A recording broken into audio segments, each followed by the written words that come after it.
more servicing combines.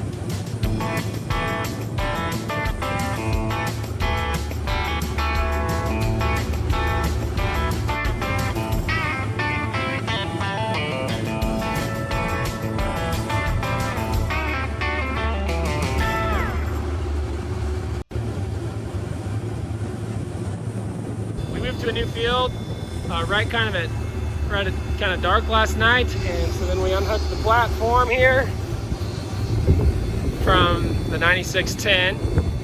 You can see both the back gates are open where the stairs come up. That's where most of the servicing work is done. And then Nathan went around greasing them while I fueled up. And I was the first one here, so I took out all 4 air filters before anyone got here, so that way we could run the air compressor the whole time it's been here. And I'll run this air hose over here to the radiator and clean that out. All right, so we run the fuel pump power, connect those to a battery, either on the pickup or there on the combine. That's how we run the fuel pump. Now it's time to do the radiator. We usually have a wand.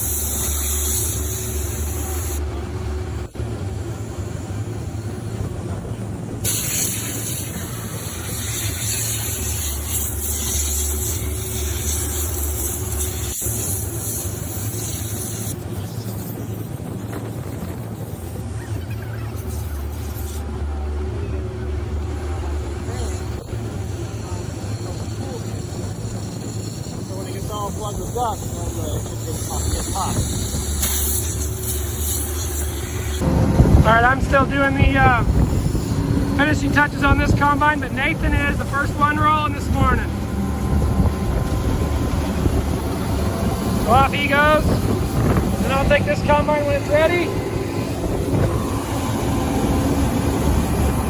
Close this, and that's where the fan kind of goes around. This a little differently. There, do one hand. All right. Got it latched. You want it to be pretty much airtight so that not too much chaff and debris gets in there. So most of the time after I get done cleaning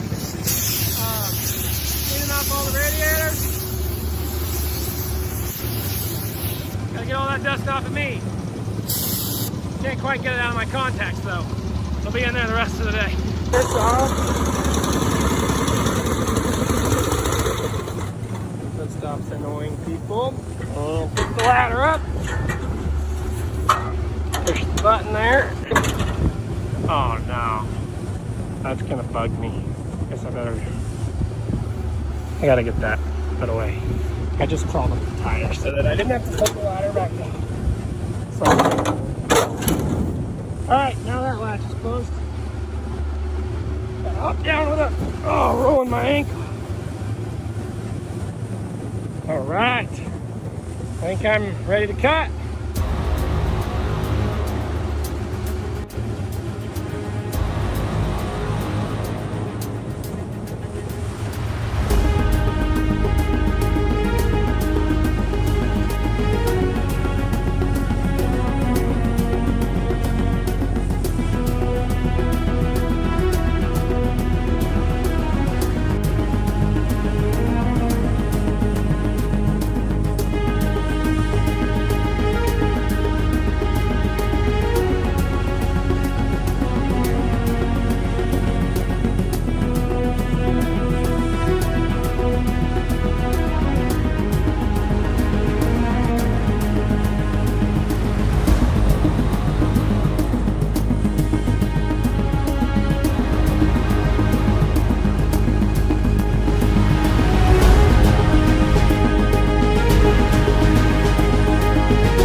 we had a little mishap with the auger.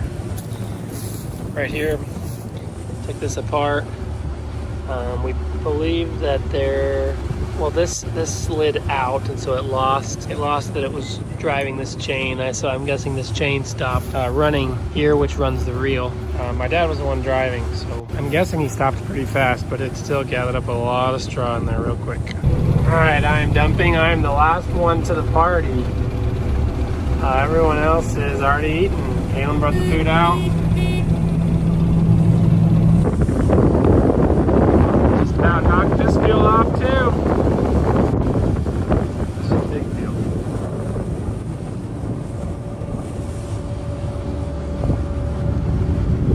Just gonna move right over there next.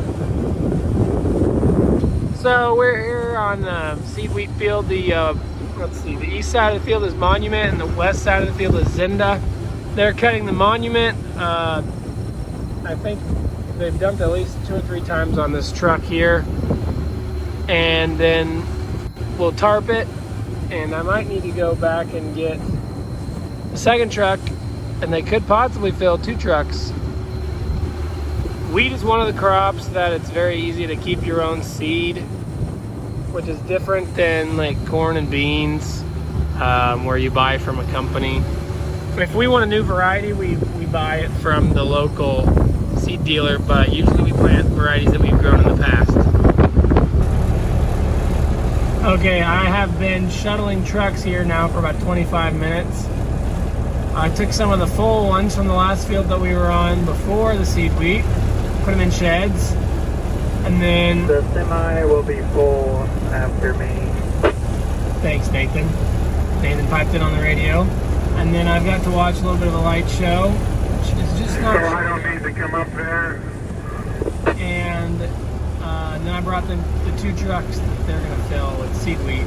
And then I'm going to take that one that's right in front of us, that Freelander semi, and go park it in the shed at my parents'. And then I'm going to take my pickup. Where's the other truck? Here comes Dad. And there's Nathan.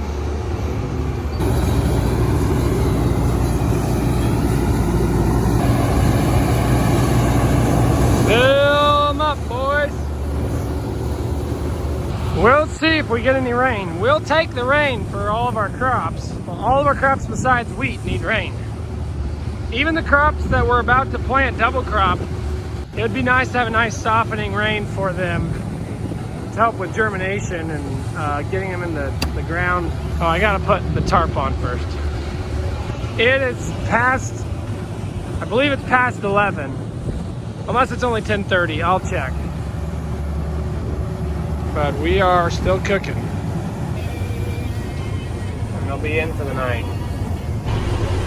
Sometimes I get a little nervous turning things off for the night. I let them cool down a little bit. But I just never want to leave any lights on or anything on in the cab that run the battery down. A few of our trucks, we actually have battery switches on. So this one I'm going to flip the battery switch, and but then whenever it's a combine or something, I walk around and look for sparks and stuff. But these trucks should be pretty safe. But that's pretty much it for today. We cut over 200 acres again today, back-to-back days.